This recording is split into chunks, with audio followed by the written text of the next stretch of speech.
Olá, sejam bem-vindos a mais um programa Educar para Empreender. Este programa que é gravado aqui na Associação Comercial de São Paulo, uma entidade que há 128 anos defende o empreendedorismo e a livre iniciativa. E também na Faculdade do Comércio de São Paulo, que é ligada à Associação Comercial, cujo foco é justamente a qualificação do comércio, do varejo brasileiro e do ambiente empreendedor como um todo. Nosso entrevistado de hoje, além de um queridíssimo amigo, é um educador do melhor nível, reitor da Mauá, Instituto Mauá de Tecnologia, que é referência para o Brasil inteiro em cursos de engenharia, de tecnologia da informação, informática, TI, que também agora tem se dedicado a este tema que é tão caro a todos nós, que é o empreendedorismo. Professor José Carlos Souza Júnior.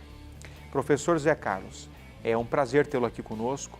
Eu sei que o teu tempo também é exíguo, mas o nosso tema aqui, como o nome do próprio programa sugere, Educar para Empreender, tem tudo a ver com aquilo que nós desenvolvemos, que ambos desenvolvemos, que é uma educação inteligente, de nível, com um compromisso muito sério com a formação humana, mas visando também esse campo das ciências que é tão importante, que é o empreendedorismo. Perfeito, Wilson. Primeiro agradecer ao amigo pela honra de estar aqui. Muito bem. Professor Zé Carlos, eu gostaria de saber, afinal de contas, a pessoa que, na verdade, chega a um posto tão significativo, que é ser reitor de uma instituição de ensino superior, ainda mais da Mauá, que tem milhares de alunos, na verdade é um empreendimento de vida.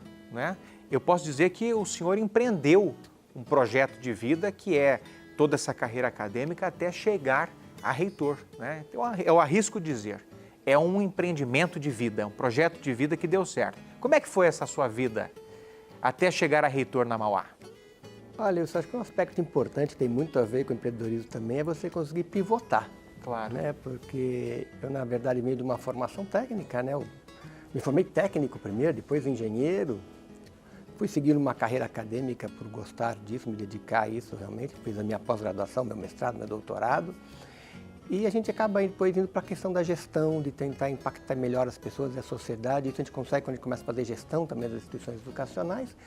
E eu não vou ser sincero contigo, não que foi um projeto para chegar a ser reitor.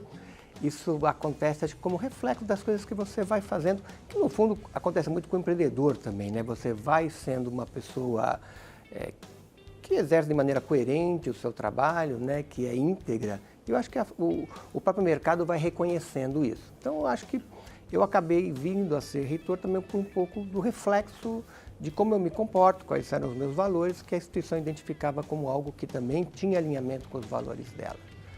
Mas, com certeza, é um empreendimento e do qual tenho muito orgulho. É um empreendimento pessoal, Sim. Que as pessoas elas tendem a pensar que empreender é você criar um CNPJ e vender um serviço, mas, na verdade, a gente pode também analisar que você pode empreender na sua vida pessoal, Como um profissional liberal, como um professor, Você, de fato, transformar a sua vida, você progredir na vida, não deixa de ser um empreendimento pessoal, não é isso? Sem dúvida. O Harari, num livro dele, se não me engano, 21 lições para o século XXI, ele, no capítulo 19, que ele fala sobre educação, ele coloca bem claro isso. Ele fala, a sua carreira é o seu empreendimento, não se apegue a um emprego ou mesmo a uma empresa que você fundou. Pode ser que depois você comute, você pivote, você comece a fazer outra coisa. Eu vejo uma Google, quando começa, ela é um buscador, uma Amazon, quando começa, é uma vendedora de livro, e hoje eles não são mais isso. É verdade. Então, você entender essa questão de você pivotar e evoluir é importante. Nossa carreira,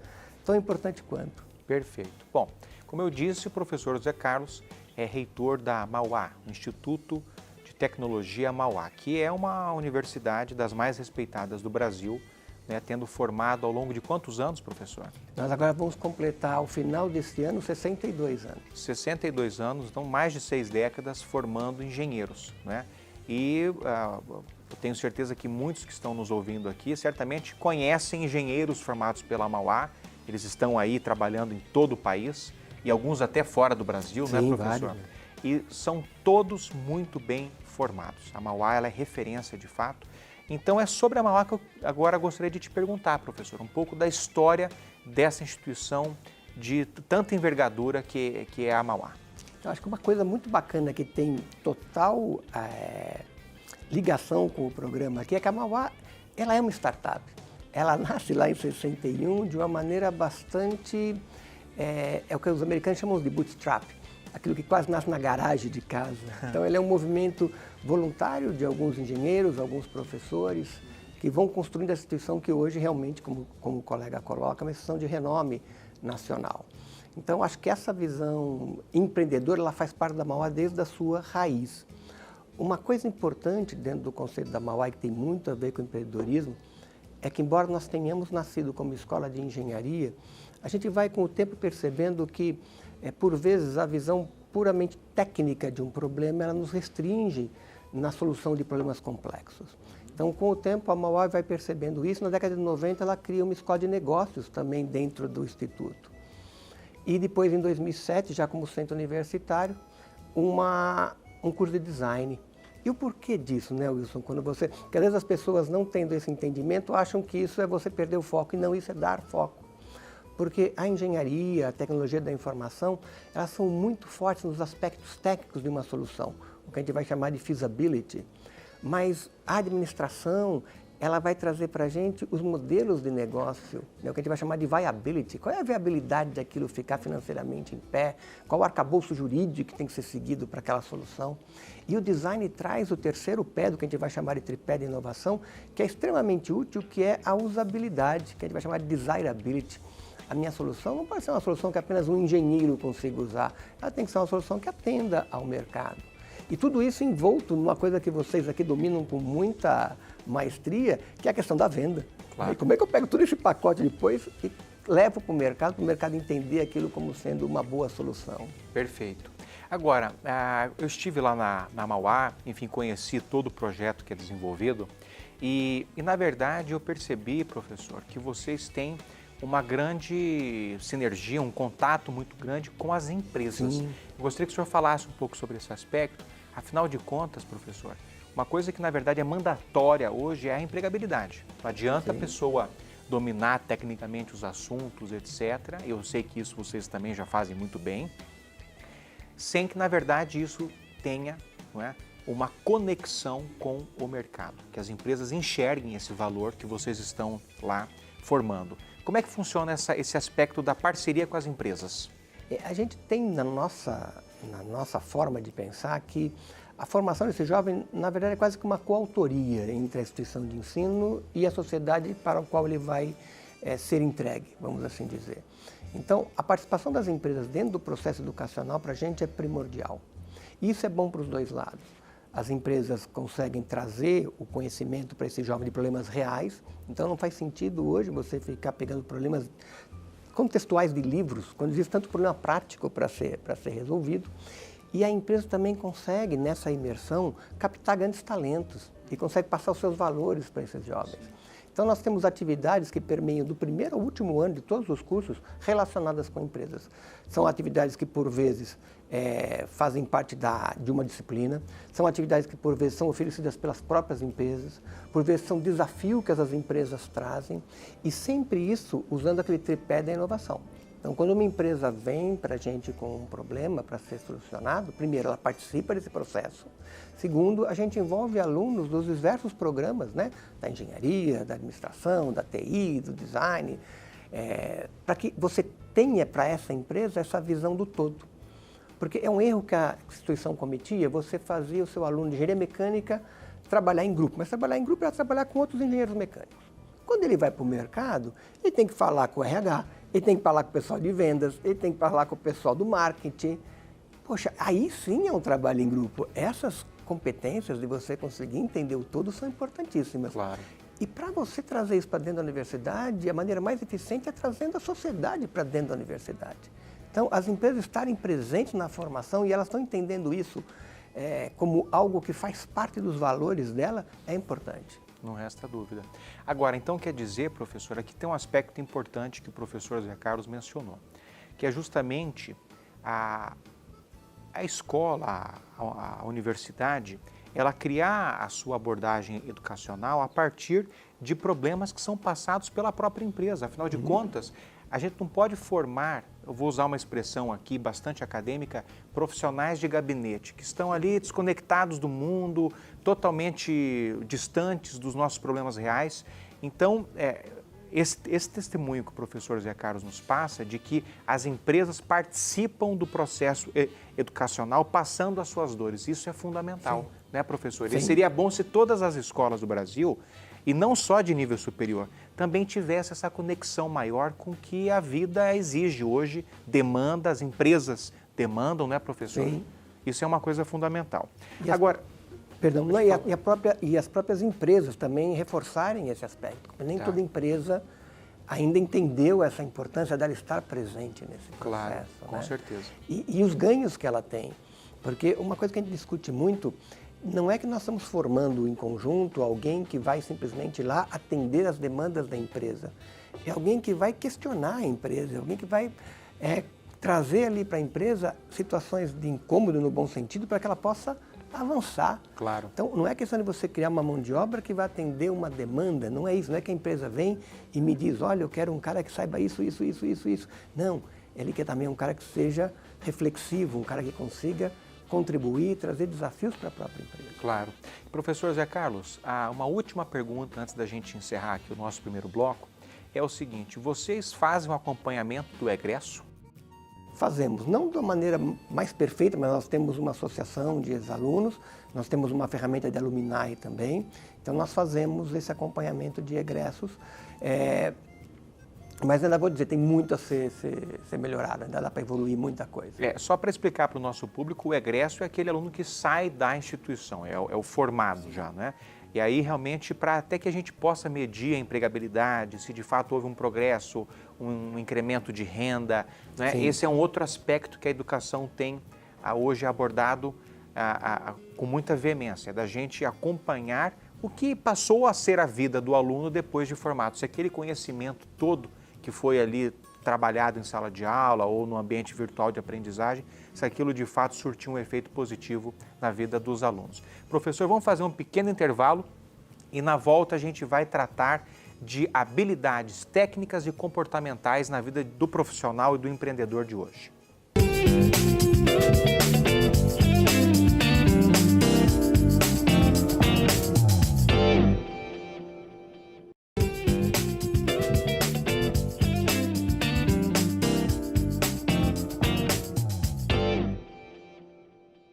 Estamos de volta com o programa Educar para Empreender, hoje entrevistando o reitor do Instituto Mauá de Tecnologia, professor José Carlos de Souza Júnior.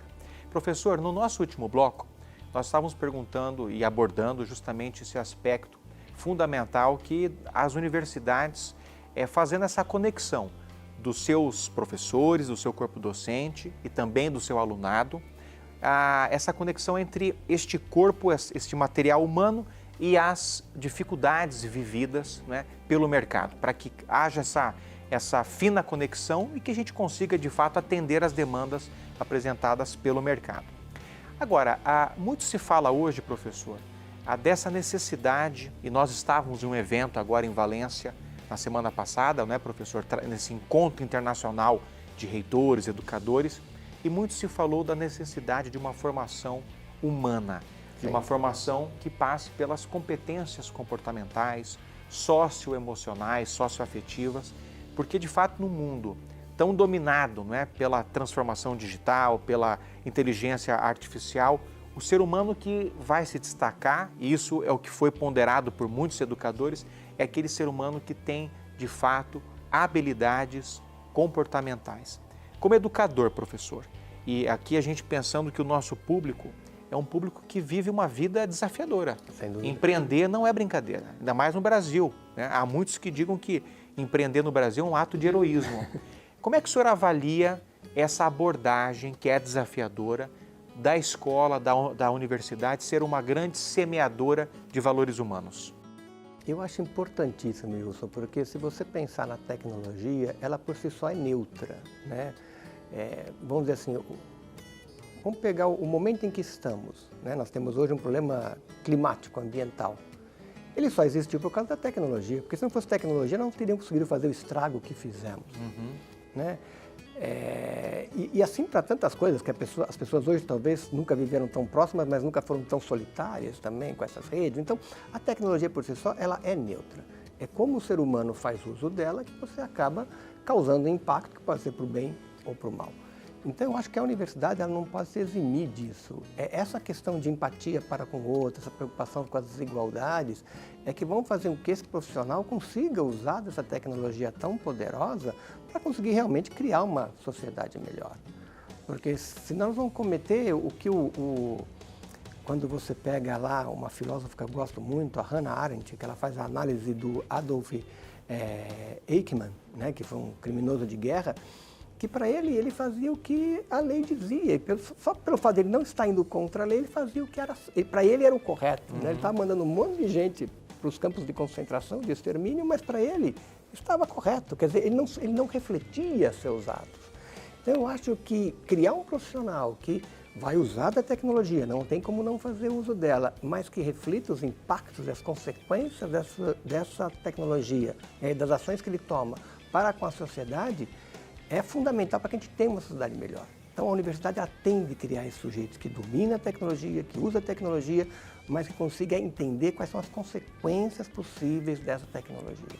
Perfeito. Bom, então esse é um aspecto, como eu disse há pouco, um aspecto desafiador. Sim. Né? Porque, na verdade, professor, se a gente analisar a história das universidades, né, mesmo quando elas surgiram na Idade Média, como as grandes semeadoras, né, as grandes desenvolvedoras das profissões humanas, né, sempre foi muito abordado uma metodologia tecnicista, né, desenvolver a parte técnica. Né? E como a Mauá é uma escola de engenharia, naturalmente que esse aspecto técnico ele vai ser muito bem desenvolvido e, enfim, quer dizer, é próprio de uma escola de engenharia. Mas, ao mesmo tempo, é importante que neste mundo tão digitalizado, com a internet das coisas, as coisas se comunicando via internet, a Big Data, que é essa massa de informações, é importante que o ser humano nunca se desatente dos aspectos dos valores humanos. Né? Isso para um engenheiro é importante, para um cientista é importante, para um empreendedor também é muito importante. Bom, um outro aspecto que eu queria trabalhar com o senhor, professor, é justamente o seguinte. Quando eu visitei a Mauá, eu logo percebi que ali o que prepondera é o ensino das engenharias, não é? Ela é forte nisso. Né? É forte nisso. Tradicionalmente no Brasil, os grandes empresários brasileiros, os maiores empresários brasileiros, são engenheiros, não é? Perfeito mesmo. Você pega aí essas listas que saem aí da Forbes, os brasileiros mais ricos, os grandes empresários, geralmente são engenheiros, né? Primeiro ponto, por que na sua visão que os engenheiros se deram tão bem empreendendo no Brasil e qual é o diferencial que a Mauá tem enquanto escola de engenharia em relação às outras escolas de engenharia? Eu acho que a formação da engenharia ela é bastante ampla, né? Então ela tem uma base muito forte de raciocínio lógico, né? de matemática, vamos por assim dizer, que permite a essa pessoa seguir vários caminhos. O engenheiro acho que é o bicho mais curioso que você vai encontrar por aí, né? Qualquer setor que você pode ir num setor de marketing, provavelmente você vai ter um engenheiro atuando lá, né? O crime só que eu acho que nós cometíamos, né, como instituições que formavam engenheiros, eram engenheiros muito tecnicistas e que agora a gente tem acordado para isso e colocando mais aspectos humanos para dentro desse engenheiro. O que a Mauá tem de grande diferencial, eu acho que é a questão do hands-on. A gente realmente tem esse ensino na prática, é mostrar para esse engenheiro, na hora que ele trabalha ali com o sujeito da administração, do negócio, que ele trabalha com o sujeito do design, que ele tem pontos fortíssimos, mas que ele também tem lacunas que podem ser preenchidas por esses colegas. Bacana. Né?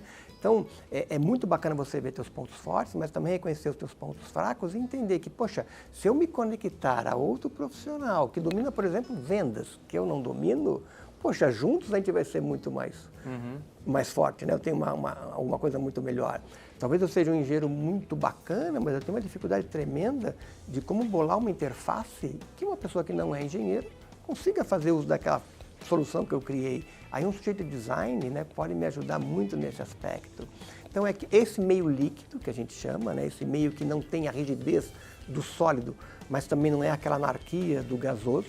Então é criar esse meio líquido de conexões. onde você faz conexões com professores, com colegas de outros conhecimentos, com outras instituições de ensino, como a Faculdade do Comércio de São Paulo, né, que o colega reitora, e com a sociedade em si. Né? Porque o engenheiro, ele não vai ser só empreendedor, mas ele vai ser político. Quantos engenheiros hoje estão na carreira política, né?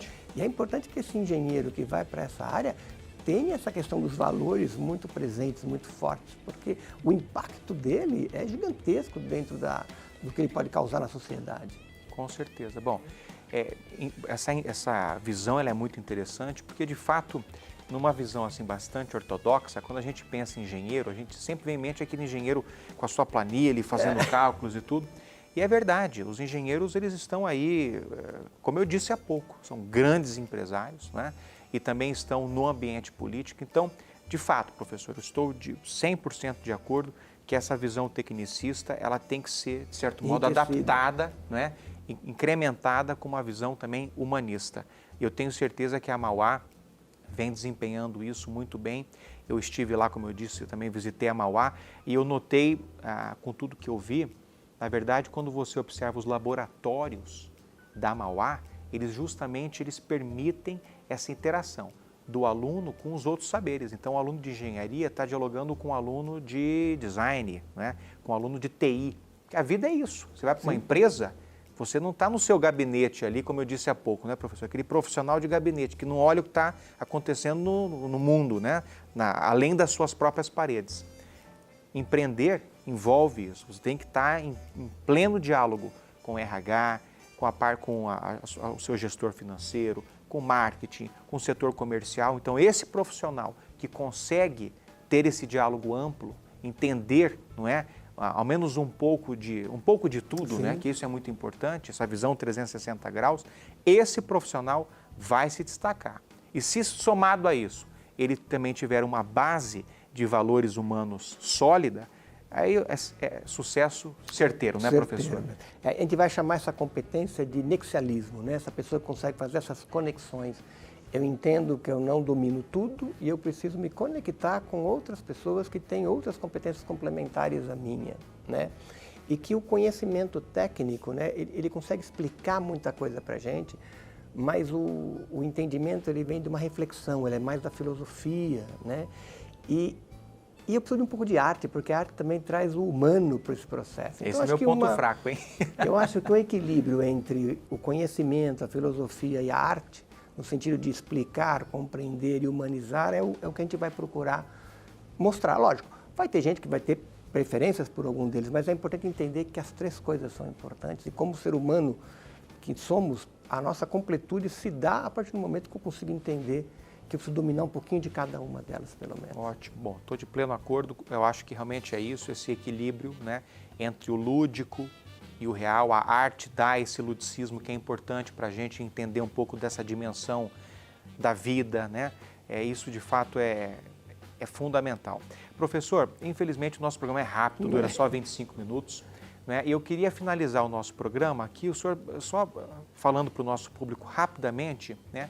Para aquele que está assistindo, tem interesse em, de repente, cursar alguma graduação, alguma pós, alguma MBA da Mauá, como é que funciona? São quantos vestibulares?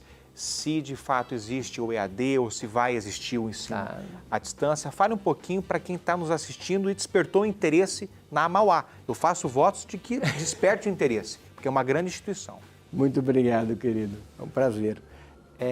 Bom, a Mauá, ela, embora sejam cursos anuais, ela tem 2 ingressos no ano. Ela tem um ingresso no começo do ano e um ingresso no meio do ano, né?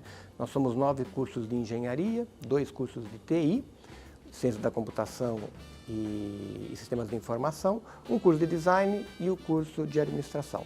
Criando esse ambiente, o que é muito legal na Mauá é que você não tem os prédios separados. Os alunos usam o campus todos e todos os laboratórios em conjunto, isso é muito rico. E o www.mauá.br, e a gente fica aberto à visita, por favor, é um prazer receber qualquer colega. E nós estamos aí estreitando os relacionamentos com a Faculdade do Comércio de São Paulo. Em breve, os alunos da Mauá também vão ganhar essa honra de poder conhecer um pouco mais sobre a questão do comércio, do varejo, da venda. Eu sou suspeito para dizer, mas olha, comércio é fascinante. Viu? Fascinante, não, também porque um amigo meu diz isso, só mais um minutinho, por favor. Claro. Você vai em feiras de colégio, aquelas feiras de profissão, tem lá sempre o stand do engenheiro, do médico, do advogado, né, do cara de TI. Nunca tem o de vendedor. Perfeito. Mas a vida não acontece sem você conseguir vender suas ideias, vender suas necessidades, né?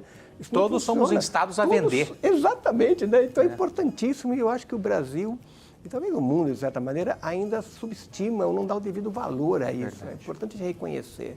Com certeza. E sobre o EAD, professor, eu sei que vocês estão aí com um Na projeto. fase final do processo de certificação, dentro do regulatório hoje, uma parte dos cursos de graduação, quando a gente acredita que ele possa ser dado com a mesma qualidade, ele acontece ainda em EAD, para flexibilizar o horário dos alunos, mais nas partes finais dos cursos, né? E estamos aí com o processo final do credenciamento para poder fazer mais fortemente no início o EAD na pós-graduação. Pós-graduação em Lato Sensu. E vocês têm pós-graduação? Temos pós-graduação em Lato Sensu, né? Que é o que a gente vai chamar de educação continuada, Tá. que aí também eu acho que é uma oportunidade ímpar para a gente ter uma aproximação entre o Instituto de Tecnologia e a FAC São Paulo. Perfeito. E será exitosa, eu tenho certeza. Com certeza, A parceria né? será exitosa. Professor, mais uma vez, obrigado pelo seu tempo, obrigado pelo teu conhecimento, tenho certeza que o público adorou. E te parabenizo pelo teu trabalho, que é um trabalho de envergadura, eu venho acompanhando, né? E é um reconhecimento geral. Esses dias eu estava com o ex-secretário de Educação do Estado de São Paulo, o professor Hubert Alqueres, a quem eu mando um fortíssimo abraço, reconhecendo, elogiando o seu trabalho, que de fato é um trabalho de muito nível. E a Mauá é orgulho para todos nós. A Mauá é orgulho nacional, porque de fato vem há mais de 6 décadas formando os melhores engenheiros do Brasil. Parabéns pelo seu trabalho e fica o convite para um próximo programa. Vai ser uma honra, querido. E queria parabenizá-lo também, porque o desafio do amigo aqui eu sei que é grande e tem sido feito de maneira ímpar, muito bacana mesmo. Eu não conhecia, vou ser sincero, né? Conhecia há pouco tempo o amigo e achei fenomenal o que vocês fazem aqui. Meus parabéns mesmo. Quem puder no Instituto auxiliar vai ser uma grande honra para a gente. E vamos em frente. Bom, muito obrigado e até o próximo programa Educar para Empreender.